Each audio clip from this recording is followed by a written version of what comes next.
Chapter 23, Dobby's Warning. Minerva McGonagall paced the headmaster's office like a caged tiger while the students were on their way back to London, for she had recently heard some very unsettling words about one of her charges. Did I not tell you, Albus, 11 years ago and again last year, that those muggles are wholly unsuitable as guardians? You did, Minerva, Albus Dumbledore replied with aggravating calm. And as I told you on both of those occasions, I am aware that it is not an ideal environment, but there are circumstances which require Harry Potter to live with his mother's blood relatives. And just what circumstances are those? Minerva snapped. I think it's time you leveled with me and explained just what is so important that you would place a young boy with guardians who, at best, strongly dislike him. And may I add, you'd better have a pretty good answer to convince me that I shouldn't take this up with the Ministry. Very well, said Albus. The reason is Voldemort. Minerva let out a tiny yelp. And the fact that he has once again appeared in Britain makes this all the more important. You should remember well from the war that Voldemort could get through almost any wards if he made a concerted effort. Harry could not reasonably be raised under a Fidelius charm, so I used the next best thing. Lily's sacrifice made it possible to place blood wards on the place where her blood dwells through her sister and nephew.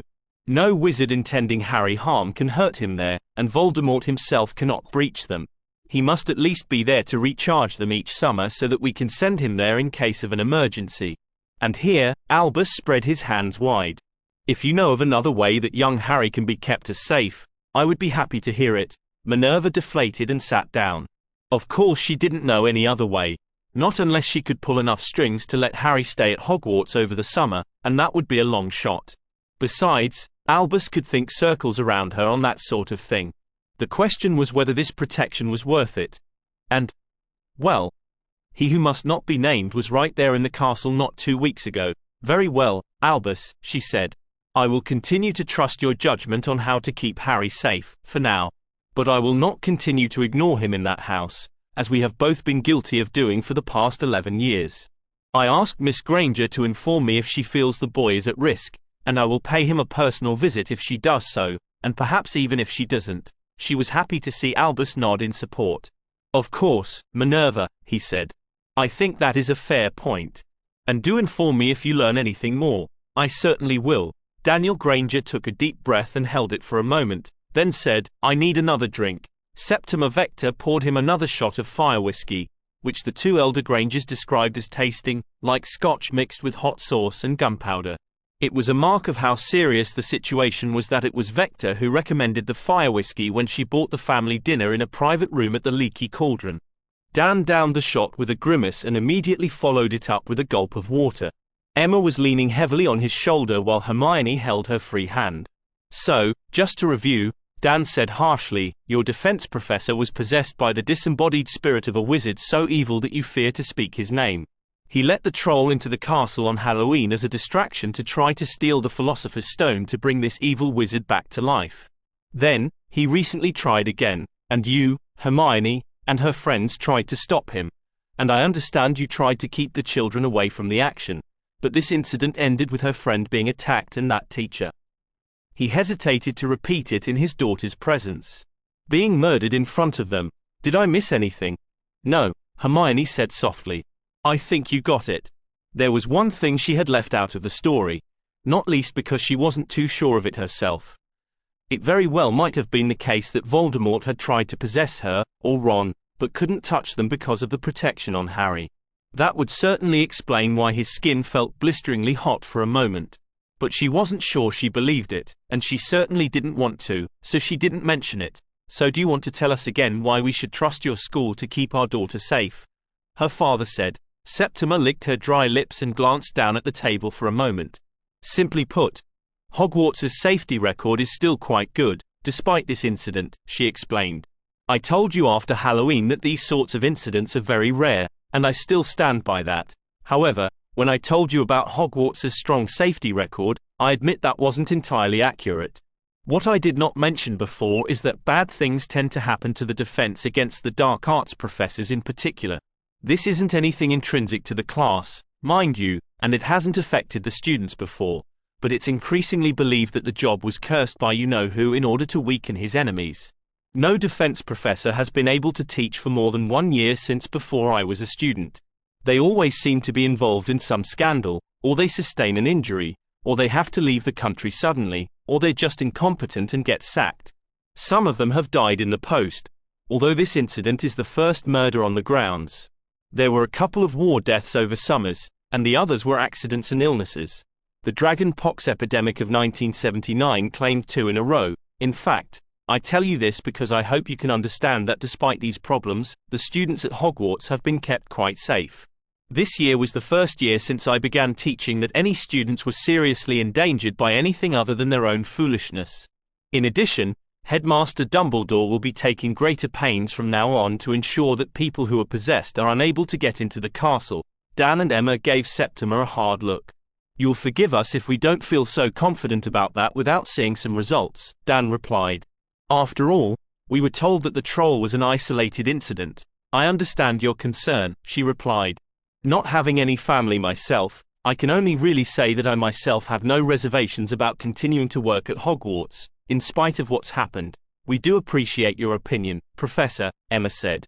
But please understand this is still a difficult decision for us. Now, Hermione, what do you have to say for yourself in all this? She asked her daughter with a stern look that made Hermione think she would rather face McGonagall's White Queen again. What? She said nervously. I was just doing what I had to. I understand you felt like you had to help your friends, but was cavorting around at night like that really the best way to do it? Mum, I tried. Harry didn't give us much choice. Mrs. Granger, please don't be too hard on Hermione, Septima interrupted. She's been through a difficult time, and, well, frankly, your daughter is a hero. She saved her friend's life possibly as many as 3 times that night. No mean feat, even if her friend hadn't been Harry Potter. And she may very well have helped us stop he who must not be named from returning to power and prevented a war that would have devastated the magical world. She tried to act responsibly throughout her ordeal. I consider her only really questionable decision to be coming down after us instead of returning to her dorm. But even that may well have helped to stop Quirrell from stealing the stone. Emma backed off and blinked back a few tears. I'm sorry, Hermione, she said. It's just hard to see our little girl caught up in something like this. We sent you to school to learn magic, and here you're having to save your friends from evil wizards. Hermione squeaked and hugged her mother tight. Dan wrapped an arm around both of them. Finally, Emma broke away and made a futile attempt to smooth out her daughter's hair. Look, we're proud of you. We are. From the sounds of it, you did really well, but can you honestly say you want to go back to Hogwarts after everything that's happened? I do, Mum. But, Mum, a friend of mine told me that I can't let fear and pain keep me from what I care about. I care about my friends, and I care about Hogwarts. I love it there when there's not a psychopath involved. This past year has been the best year of my life. Please don't make me start all that over at a different school. Emma cupped her face with one hand. Oh, Hermione, when did you grow up?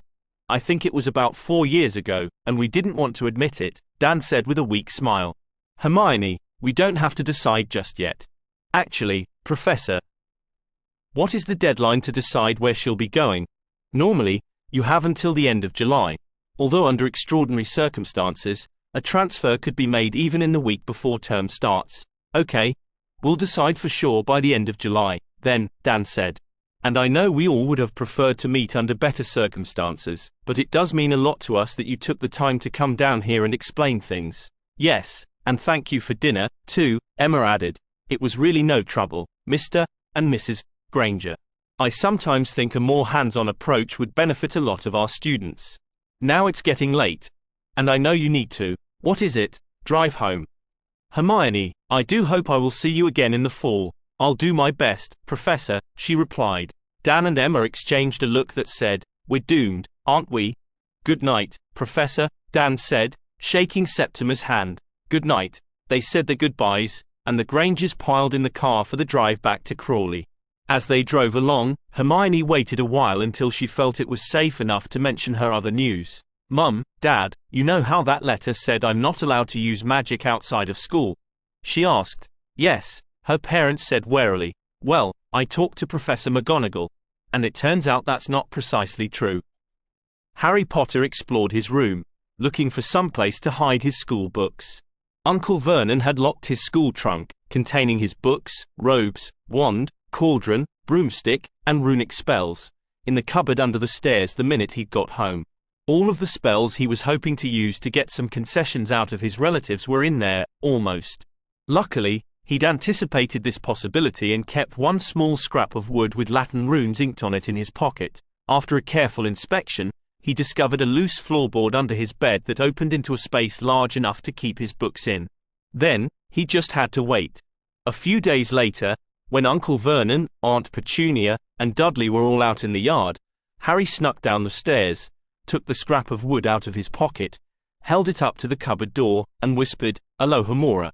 The spell was released from the runes, and the lock clicked open. Harry grinned with satisfaction. As quick as he could, he grabbed his textbooks, ink, quills, and parchment, and the other scraps of wood on which he had written runes, and carried them upstairs. He didn't have many of these spells on hand, but he hoped they would be enough. He left his wand, he couldn't use it anyway, though he hoped he wouldn't come to regret that decision. The one problem was Hedwig. She'd been padlocked in her cage to prevent Harry from sending any letters to his friends. He only had 2 more Alohomoras, he should have made more, and he suspected he would need one to get the rest of his things back when he left for Hogwarts. That meant he could let her out at night once, but she'd be locked up again as soon as Uncle Vernon found out. He hated to see her cooped up in her cage, but he decided he would only use that spell in case of an emergency. Oh well, at least his relatives were too scared to try anything so far. And he could get his homework done. So all you have to do is hold up the rune circle and speak the name of the spell, at least in theory. In theory. Emma Granger said nervously. "Well, I don't actually know if it'll work for you," her daughter replied. "Some magical artifacts work for muggles, and some don't." "Oh, okay, then, but it's not gonna, I don't know, explode or something. I don't see how. The worst that could happen is that maybe it would backfire, but it's only a levitation charm, so what harm could it do?" Hermione had had to sit her Maths A-level exam 3 days after returning home, which she found challenging, but quite manageable. Now, she only had her summer homework from Hogwarts to worry about while she waited for the results to come in August. With her schedule freed up, she began showing her parents the limited bits of magic she could do at home. But this, she thought, was the most interesting test of it. Whether her parents could, themselves, cast spells with the use of the runes. Her mother looked uneasy as she held up a square of wood with a runic circle written on it, but she was willing to try. She waved it at a small book sitting on the table and said, "Wingardium Leviosa." The book hopped up and hung in midair, shakily following the motion of her hand. Emma was so surprised that she nearly dropped the rune, but she squealed like a little girl with excitement. "It worked. It worked. You did it, Mum. You did magic," Hermione said, and they both started laughing. "Brilliant, Hermione," her mum said, kissing her on top of her head. "Well, I never thought I'd see the day," Dad said as he watched. "So how many more of those things do you have?" "A few," Hermione said, and she retrieved another rune for him to try. "Aunt Petunia, I have a question for you." The response to this was just about what Harry expected, slowly turning around from preparing lunch and glaring at him. Harry had waited until a time when Uncle Vernon was at work and Dudley was out with his friends to confront his aunt, but he was still breaking one of the most important unspoken rules of Four Privet Drive. "Don't ask questions. Just one question," he added, as Aunt Petunia looked about to tell him off. She glared at him a little longer. "Well, spit it out, boy. Did my mother ever tell you there was a war going on?" The color drained out of Aunt Petunia's face so fast that it couldn't be healthy. She staggered back against the counter. "WHWH what?" she said fearfully. "Did my mum tell you and your parents there was a war going on in her world? That people were dying left and right? That she was being specifically targeted because of her normal family? Why she and my dad had to go into hiding? That's enough." She forced her trembling hands to stay still and did her best to collect herself. "If you must know, boy, no. Lily mentioned some bad things going on. I suppose there might have been enough to piece together that there was a war. But no, we never knew how bad it was until they dropped you on our doorstep with nothing but that letter telling us what happened. And I don't suppose you ever bothered to ask her, did you?" I said that's enough. "Go to your room." "Yes, Aunt Petunia." Strangely enough, Harry wasn't mad. Even though he'd probably miss lunch, now, it was worth it. He had a lot to think about. He'd have to tell Hermione once he actually got a chance to write to her. Now, you have to be careful with this stuff, Hermione warned. It's like concentrated hydrochloric acid to most things. It's drain safe, but you have to flush it with a lot of water, and they let 11-year-olds handle it. Dan asked, believe it or not, it's safer than having untrained witches and wizards try to use their wands on potions. It had taken a special trip to Diagon Alley to buy potions ingredients to be able to do this at home. There were only a handful of potions that could be made without the use of wands. How Hermione wished she'd thought to make some runes with potion-making spells, but why waste the opportunity? The few that could be made this way were rather like cooking or chemistry, aside from the strange ingredients, and her mum was eager to try it out after the rune demonstrations. At Hermione's direction, Emma carefully added Bundamoon secretion to the cauldron that was simmering on the stove, crushed the snake fangs, stewed the horned slugs, and so on, all using Hermione's potions kit, so as not to get magical grime all over the kitchen. Good. Now turn off the heat before you add the porcupine quills. Neville messed that up and it didn't end well, right? Burn her off. The porcupine quills went in and slowly dissolved into the mix. It's just so weird seeing things dissolve that normally shouldn't, Emma mused. Hermione just shrugged.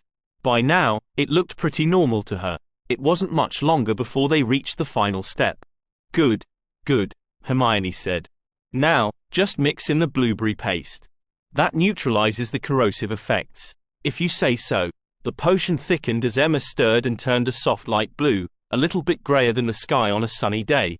Just the color the textbook said it should be. That means I got it right? Yes. Well, Mrs. Granger, Hermione imitated Snape's acerbic voice. I suppose you've exceeded expectations on the assignment. Ugh. He's not really like that all the time, is he? Unfortunately, yes. I don't think he even likes teaching, or children, so why is he teaching children? Dan asked. I wish I knew. Anyway, we need to be careful cleaning up, too. Bad things can happen if the ingredients get contaminated. Dear Professor McGonagall, I'm getting worried about Harry.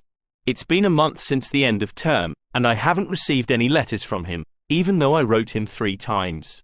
Ron says he hasn't heard from him either. I think his relatives might be keeping him from writing. Could you please check on him and make sure he's all right? Thank you. Sincerely, Hermione Granger. Minerva patted the note in her pocket as she walked up to the door of number 4 Privet Drive. It was entirely possible that Harry was being lazy about writing or was otherwise occupied, but her instincts said no. If there was one thing she had noticed about that boy, it was his dedication to his friends. Either way, she would get to the bottom of this. She rang the bell, and a few moments later, a very large blonde boy opened the door. Hello? He said. Good morning. You must be Dudley, she said. I would like to speak to Harry Potter. Dudley Dursley got a terrified look on his face and ran away yelling, Mum. Dad, Minerva sighed. She had a feeling she would need a dram or two after this visit. In a few more moments a horse-faced woman and her oversized husband stormed up to the door. You, the woman spat. What are you doing here? As hospitable as ever, aren't you Petunia? I'm checking up on Harry. I'd like to see him right away, if you please. And what gives you the right? Vernon Dursley growled. Vernon, please, she's one of them, Petunia whispered, tugging on his arm. I won't have any more of them in my house. Vernon, you won't get rid of her, Petunia insisted. They won't take no for an answer. It's the same as those dratted letters. Vernon paled as he remembered Hagrid's dramatic entrance last year. Fine, he grumbled. But make it quick. He stomped over to the stairs and hollered up, Boy, get down here. There was a thud and a scrambling sort of sound, and soon, Harry Potter appeared at the base of the stairs.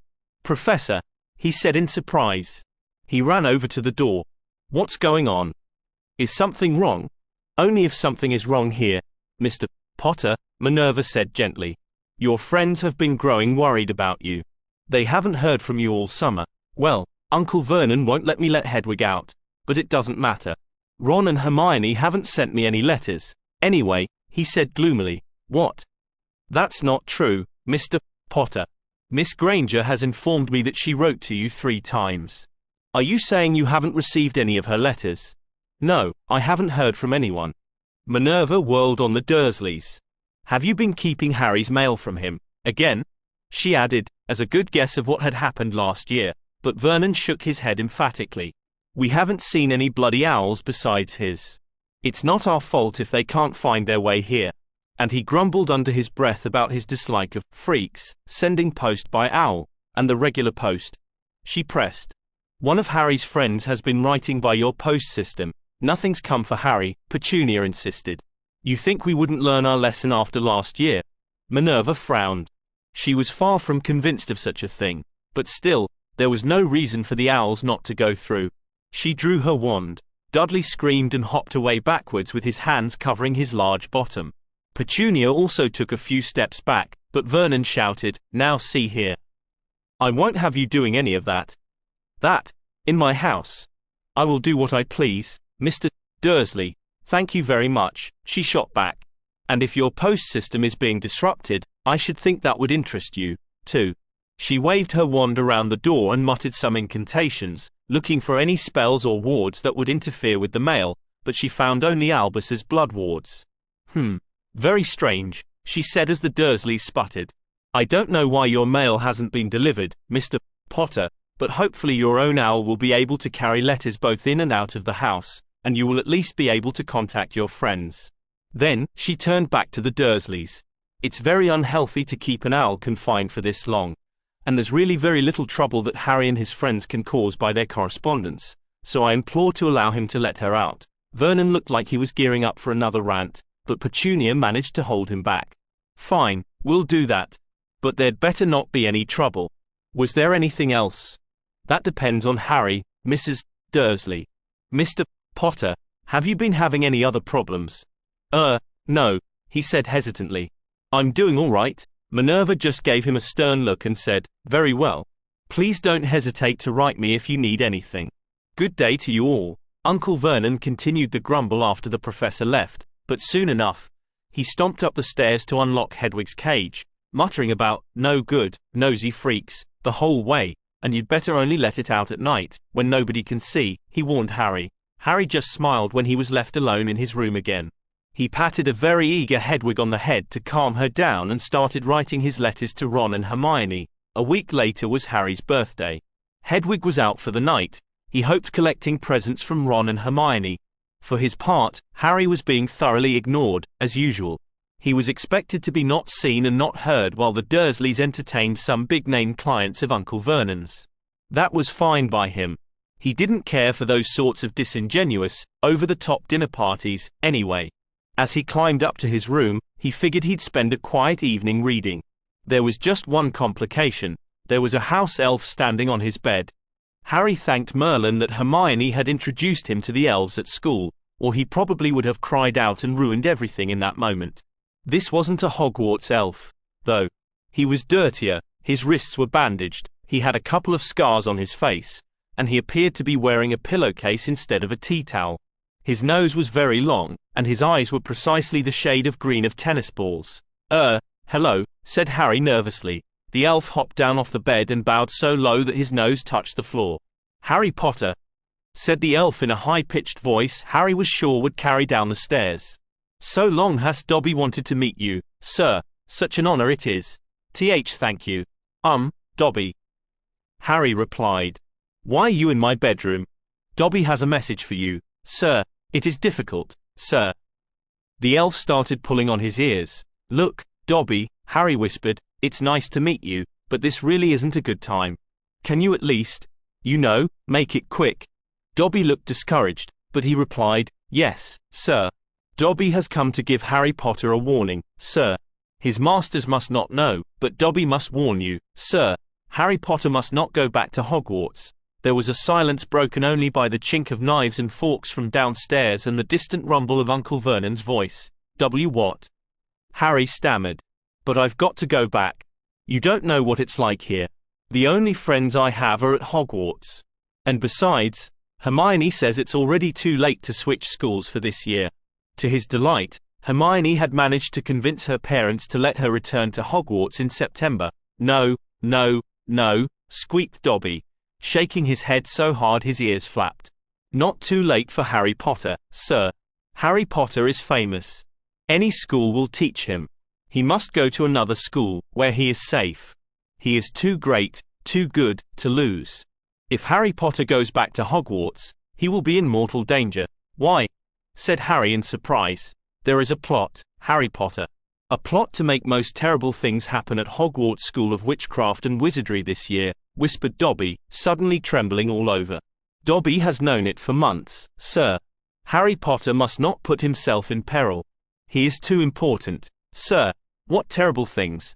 Said Harry at once. Who's plotting them? Dobby made a funny choking noise and then banged his head frantically against the wall. Bad Dobby! Bad Dobby! He shouted. Harry sprang forward and pulled the struggling elf away from the wall. Stop! What are you doing? He hissed. He forced him to sit on the bed.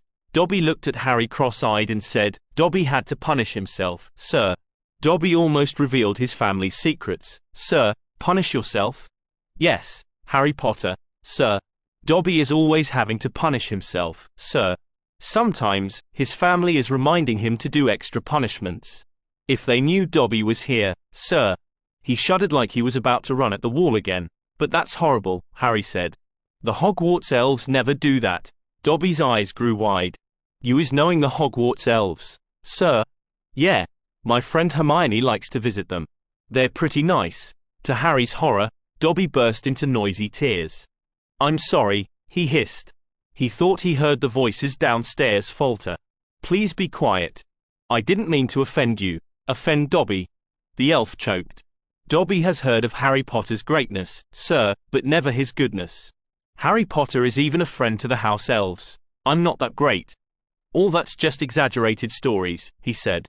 Hermione's way better at magic than I am, but Dobby, do all wizard families treat their elves like that? Aren't there rules or something? Dobby started pulling on his ears again.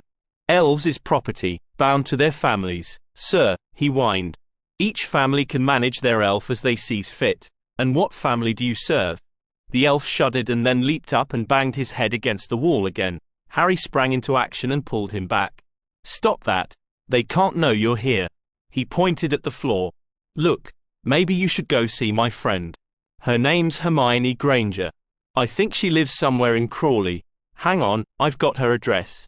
He ran over to his sock drawer and pulled out Hermione's recent letter.